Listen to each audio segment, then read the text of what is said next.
પડતો નથી તો એવી કિંજાલીબેનને વિનંતી કરીએ કે આપ સ્થાન ગ્રહણ કરો અને તમે જગતના રખેવાળ છો તો વિનંતી કરીશ આયોજકોને કે બે શબ્દ આશીર્વાદ.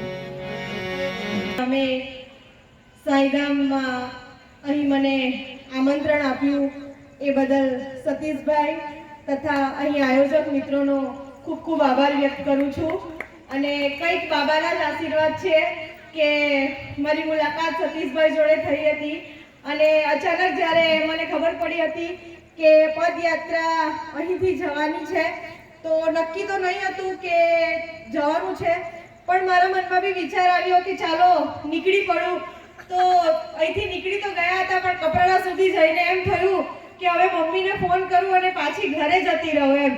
પણ સતીશભાઈએ એક વિશ્વાસ આપ્યો કે દીકરા સાઈરામનું નામ લેતી જા અને તું ચાલતી જા. અને ખરેખર હું પંચલાઈથી સીડી ક્યારે પહોંચી એ મને પોતાને વિશ્વાસ નહીં થયો.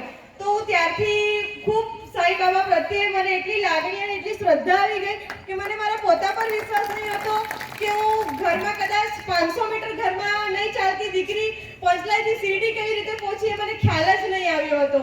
અને સામાજિક રીતે જ્યારે હું જોડાયેલી છું તો સતત ક્યાંક ને ક્યાંક મિટિંગોમાં હોઉં અને આજે કોઈક બીજી જગ્યાએ મિટિંગ હતી રાતે 10 વાગે કપરાડા, પણ અહીં આવીને અચાનક જે મિટિંગ હતી એ ભાઈનો ફોન આવ્યો કે કુંજાલીબેન આજે તમે મિટિંગમાં નહીં આવશો તો ચાલશે, બહુ મોડું થઈ ગયું છે. અને પંચલાઈમાં આવીને એવો ફોન આવ્યો એટલે મેં તરત અહીં મને ખ્યાલ આવી ગયો કે મને એમ થયું કે કંઈક બાબાએ જ મને સંદેશો આપ્યો છે કે આવતીકાલે તો છેલ્લો દિવસ છે એટલે કંઈક રીતે ત્યારે ત્યાં પહોંચવાનું છે. એટલે હું અહીં આવી અને મને ખૂબ આનંદ થયો. બે શબ્દો મને બોલવાનો મોકો આપ્યો એ બદલ સૌનો આભાર.